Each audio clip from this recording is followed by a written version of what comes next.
Welcome all of you to the English news program on Lao Kai Television. In today's program, we will check out following highlights. Lao Kai delegation work with Tyanguin authority. Lao Kai youth ready for military service. Promoting traditional Hmong ethnic culture. And now other details, please join us in watching the program. A working delegation from Lao Kai province visited and worked in Tyanguin province to exchange experiences focusing on the field of investment attraction and a development of industrial zones and culture. At the working session, leaders of Tyanguin and Lao Kai provinces reported and discussed the results of leading the implementation of political tasks in 2025 and development orientations for the new term. In 2025, Tyanguin province achieved many remarkable results, with 10 out of 13 indicators completed or exceeding the set plan. A number of key projects continue to be promoted on schedule, creating an important driving force for growth. Total local budget revenue reached over 26,500 billion VND. Tyanguin's goal set before 2030 is to become an upper-middle income province, with an average economic growth rate of over 10.5% per year, and average GRDP per capita reaching 220 million VND. For Lao Kai province, in 2025, the province's GRDP growth is estimated to reach 8.5%, ranking among the top 15 leading provinces in the country. Budget revenue is estimated at over 21,000 billion VND. Public investment capital disbursement is estimated at 88.6% of the plan, much higher than the national average. In the 2025 to 2030 term, Lao Kai aims to become a growth pole and a center for international economic trade connectivity, developing towards a green, harmonious, identity-driven, and happy direction. During the working trip to Tyanguin province, the delegation spent a lot of time visiting and learning from practical experiences in the field of investment attraction and development of industrial zones. Accordingly, to date, Tyanguin province has established 12 industrial zones, of which 6 industrial zones have come into operation, with an occupancy rate of over 90%. In 2025, the production activities of enterprises in Tyanguin's industrial zones saw significant growth, with total revenue estimated at $31.4 billion, contributing 10,000 billion VND to the budget, and providing jobs for nearly 93,000 workers. The Lao Kai provincial delegation highly appreciated the progress in administrative reform, digital transformation, and state management of projects after investment licensing in Tyanguin province. These are key factors for Tyanguin to realize its goal of becoming a modern industrial center of the country. On the morning of December the 22nd, Mr. Nguyen Thế Phước, standing member of the Provincial Party Committee and standing vice chairman of the Provincial People's Committee, held a working session with the Provincial Construction Project Management Board and the Transport Construction Project Management Board to review the progress of public investment disbursement. According to reports, for the year 2025, the Provincial Construction Project Management Board was allocated over 2,300 billion VND to implement 117 projects. As of December 21st, the board has successfully disbursed over 1,854 billion VND, reaching nearly 79% of the annual plan. The board is striving to disburse the remaining 500 billion VND by January 2026. Regarding the Transport Construction Project Management Board, as of December 19, 900 billion VND has been disbursed out of a total allocated 1,300 billion VND, equivalent to 69% of the plan. The general assessment noted that the disbursement process has faced several obstacles. Many newly assigned projects are still in the contractor selection phase, leading to a lack of payment volume. Furthermore, unfavorable weather conditions have hindered progress, and several projects have struggled with site clearance. In some cases, capital advances are being considered to allow contractors to maintain the required pace of construction. Concluding the session, Standing Vice Chairman Nguyen Thế Phước demanded that both management boards maintain a high focus on public investment disbursement, particularly for projects slated for completion this year. He emphasized the need for closer coordination with relevant departments in dossier appraisal and payment processing to ensure targets are met. Additionally, He urged boards to prompt contractors to take advantage of favorable weather, mobilizing maximum manpower, machinery, and equipment to accelerate construction across all items. This will serve as the basis for further disbursement. The Lào Cai Provincial OCOP Evaluation and Ranking Council held a meeting to assess and classify provincial-level OCOP products for 2025.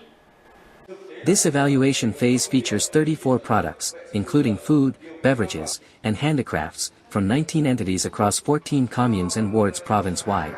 Among these are 26 new products, 4 products for re-evaluation, and 4 products seeking an upgrade from 4-star to 5-star status.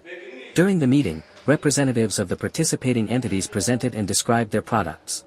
The council then conducted scoring based on the official criteria set in the standard evaluation and ranking process. Based on these results, the council will submit a proposal to the chairman of the Provincial People's Committee for the official recognition and recertification of products meeting OCOP standards. Lao Kai Province currently boasts 605 certified OCOP products ranging from 3 to 5 stars. This total includes 52 products with a 4-star rating and 2 products with a 5-star rating.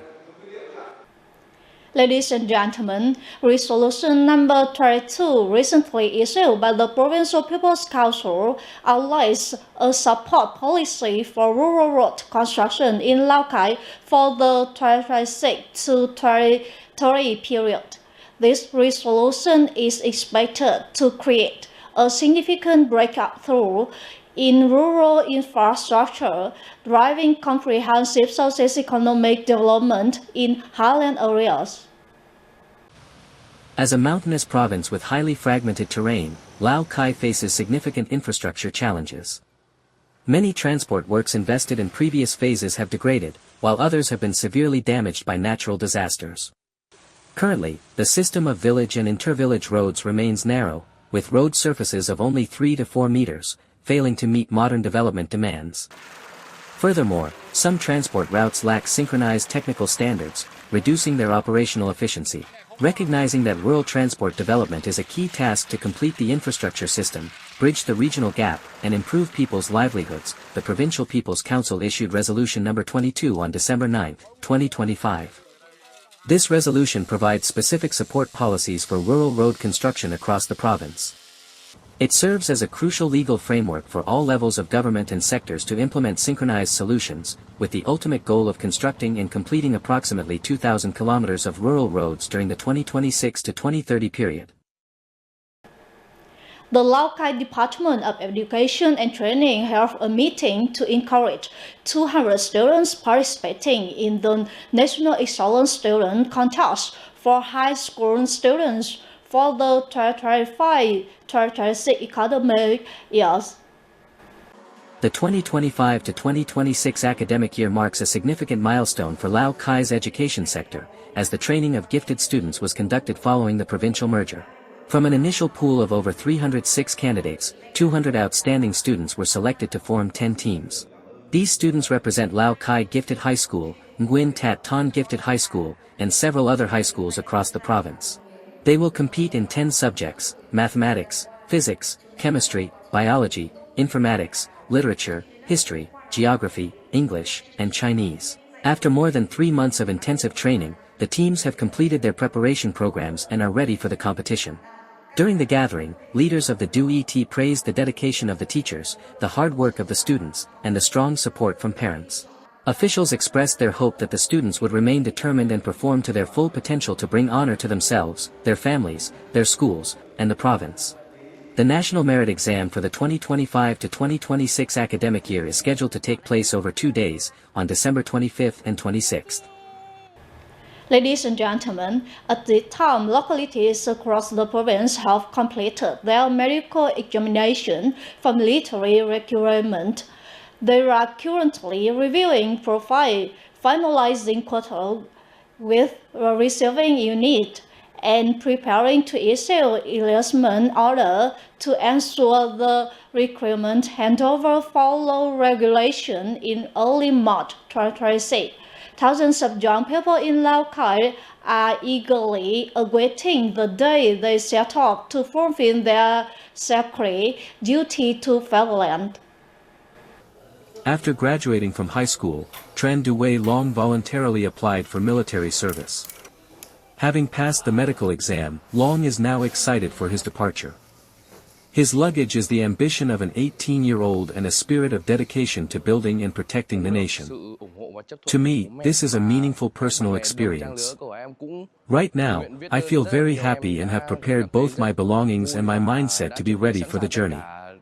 In this recruitment cycle, Nam Quang Ward had 100 young men participate in medical examinations, nearly half of whom submitted voluntary enlistment applications. This figure confirms the effectiveness of defense and security education and promotional campaigns for students, involving the entire political system. There were 42 citizens who submitted voluntary applications. The recent medical exams ensured a qualified headcount of 57 out of 100 citizens. We have established commitments for eligible citizens to follow legal regulations, while local mass organizations have focused on encouraging families of prospective recruits. In 2026, the entire province is expected to call up 2,693 citizens, including 2,200 for military service and 493 for police service. This is the first-year recruitment is organized under the two-level local government operational model. Local military service councils have stepped up efforts to disseminate new points of the law on military service, educate on historical traditions, and raise awareness of civic rights and obligations. After the orientation sessions, I voluntarily wrote an application to join the Army. I was very excited to pass this second round of exams. My wish is to join the military to serve my country. We assigned members of the Commune Military Service Council to the grassroots level to provide ideological counseling and encourage youth to join, ensuring the plan is met. To date, we have secured the quota assigned by higher authorities. In the coming period, military service councils at all levels, along with socio-political organizations, will continue to visit and encourage recruits and their families. These efforts aim to spark and promote the shock force and volunteer spirit of the youth in defending the fatherland. Ladies and gentlemen, at the Bakha Ethnic Minority Boarding Middle and High School, the Hmong Broadcast, Embroidery and Beadwork Painting Club has become a special sanctuary where the love of ethnic culture is nurtured, spreading the unique identity of the Hmong people within the school and the wider community. For over 2 years, more than 60 students have gathered at the club every week as a familiar meeting point. Here, they learn, practice, and create with traditional cultural elements that have been deeply rooted in the lives of the Hmong people for generations. Vang Mai Lin, a Hmong student, carries a special passion for the indigo color and the intricate patterns created by beeswax and skillful hands. To her, each session is not just a lesson, but a source of immense pride in her heritage. We truly love traditional beeswax painting. Through the club's activities, I have learned the meanings behind different motifs, how to prepare the materials, and the techniques of beeswax drawing. In addition to beeswax painting, students are guided through traditional embroidery techniques such as thread threading, crochet embroidery, and applique combined with color matching.